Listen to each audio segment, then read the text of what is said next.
A les 10 del matí ha estat el tret de sortida de la 27a edició de la mitja marató de Montornès, Montmeló, Vilanova, La Roca, una prova atlètica de referència del territori que havia quedat aturada a causa de la pandèmia. Enguany s'ha reprès amb molta força i també amb totes les inscripcions plenes, amb un total de 1.500 corredors. Bé. Tenim una mica d'actitud, ha costat arrencar una mica la gent, perquè són 2 anys de paro. És com que a vegades la gent, quan ho fan seguit, ho fan una mica ja per inèrcia, i ha costat una miqueta. Però un cop estàs aquí, és fer una mica el que fem cada any durant 26 anys, no?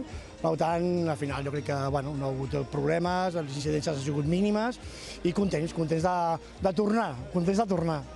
Aquest esdeveniment mobilitza un gran nombre de voluntaris que, gràcies a la seva ajuda any rere any, es pot continuar fent la mitja.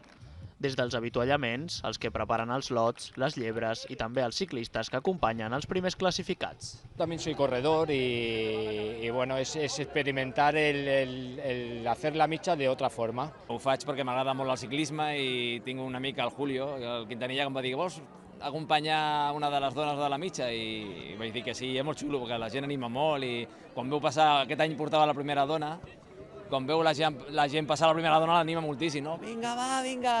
I és molt xulo, és una experiència molt xula. Com en moltes curses, sempre hi ha històries a explicar. Una d'elles és la del Julián García, un atleta montornesenc que fa 2 anys li van diagnosticar Parkinson, però això no ha estat un obstacle per deixar de córrer. Con dolor, pero evidentemente con el Parkinson me ha mermado mi fuerza y a partir del kilómetro 3 me he notado que me dolía mucho la pierna, pero bueno, al final he acabado. Creo que he ido a un ritmo de 5,5, o sea que muy contento, muy contento. Yo se lo recomiendo a todo el mundo que tenga cualquier enfermedad, que al final el deporte es lo primero que te dicen que es básico. Tu cabeza tiene que estar súper positiva y súper activa. A mí es lo que me ayuda. Lo que pasa es que, claro, siempre digo que hay una evolución, que ya no soy Julián 2.0. Y al final, pues, antes corría de una manera, ahora corro de otra, pero sigo estando igual de contento. En Jaume tampoc ho té fàcil. L'any 2010 va tenir un accident i des de llavors no té visió. Abans de l'accident ja corria, ara ho continua fent però acompanyat del seu guia.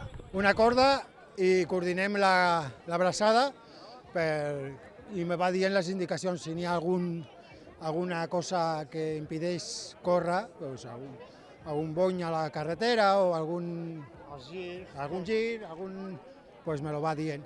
Portem 10 anys més o menys junts, fem mitges maratons, tot el tipus de cursa. Una altra peculiaritat de la mitja és la seva essència solidària. Cada any, per cada inscripció, es fa una donació d'1 € a la Creu Roja perquè puguin dur a terme la seva tasca. I bàsicament perquè la gent hi pugui implicar una mica la part solidària, no? El poder ajudar, a part de la labor que puguem fer, no? El que ens reconegui una mica com a... La majoria de gent que estem aquí són voluntaris, vull dir, també. Un cop acabada la prova i abans de marxar cap a casa, era parada obligada a recollir els lots de productes Henkel, un dels grans al·licients que sempre acompanya la mitja de Montornès. Una de les novetats d'enguany, per part de l'organització, ha estat potenciar la cura del medi ambient.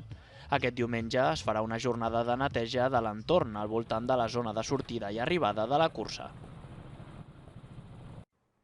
Miquel Corbera és atleta de trail. Fa temps que ha deixat de banda l'asfalt, però això no ha estat un impediment per imposar-se a la mitja de Montornès.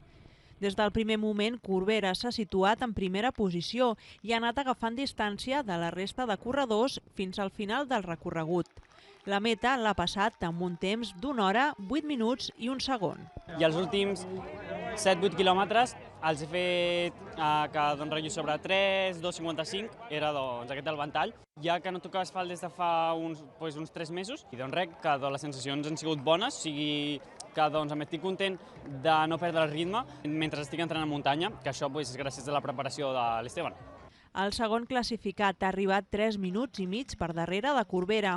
Ha estat Marc Grajal, un atleta amb poca experiència en el recorregut de 21 quilòmetres. Sortint del poble, ja ens hem separat, primer, segon i tercer.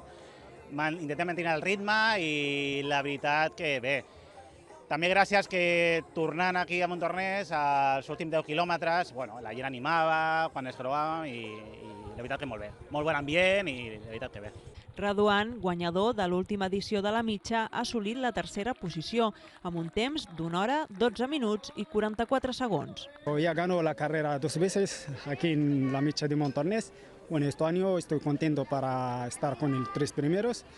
Pues la carrera pasa bien, la verdad, con la sensación está bien. La primera dona ha passat la meta amb un temps 1 hora 27 minuts i 47 segons. L'Elisabet és atleta del Club Atlètic Granollers i ha aprofitat la cursa per entrenar-se. La vaig fer el 2019, que vaig quedar tercera i superbé. Bueno, avui anava com a entreno, perquè m'estic preparant per la Marató d'Eivissa d'aquí 2 setmanes. I ja està, l'he gaudit tota l'estona, a un ritme bastant còmode per mi i bé.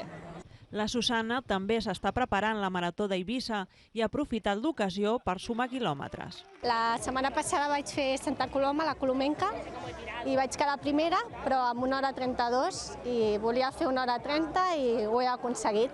L'Ester Cruz ha estat la tercera classificada i, tot i l'esgotament, ha pogut mantenir-se i aconseguir podi amb una marca d'1 hora, 32 minuts i 52 segons. Una cursa molt exigent degut al recorregut de pujades i molt dura, s'ha fet bastant llarga, però molt agradable l'entorn, l'ambient, passar per les 3 poblacions s'ha fet bastant distret, o sigui que una cosa equiparat a l'altra. El recorregut curt de 6 quilòmetres també ha estat encapçalat per un montornesenc, Eloi Cabezas, que a més ha aconseguit marca personal baixant dels 19 minuts. Clar, el recorregut aquest ja ho tenim de cada dia, ja el coneixem i que és l'octava edició crec que fem ja, o sigui que molt content.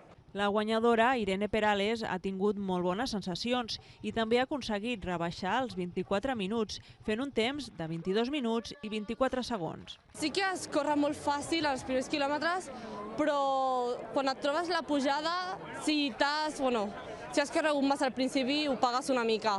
Però el fet d'acabar en baixada, recuperes tota la pujada i el fet d'arribar ja corres sola. El lliurament de premis s'ha fet al pavelló Les Vernedes i han estat els alcaldes dels municipis els que han fet l'entrega.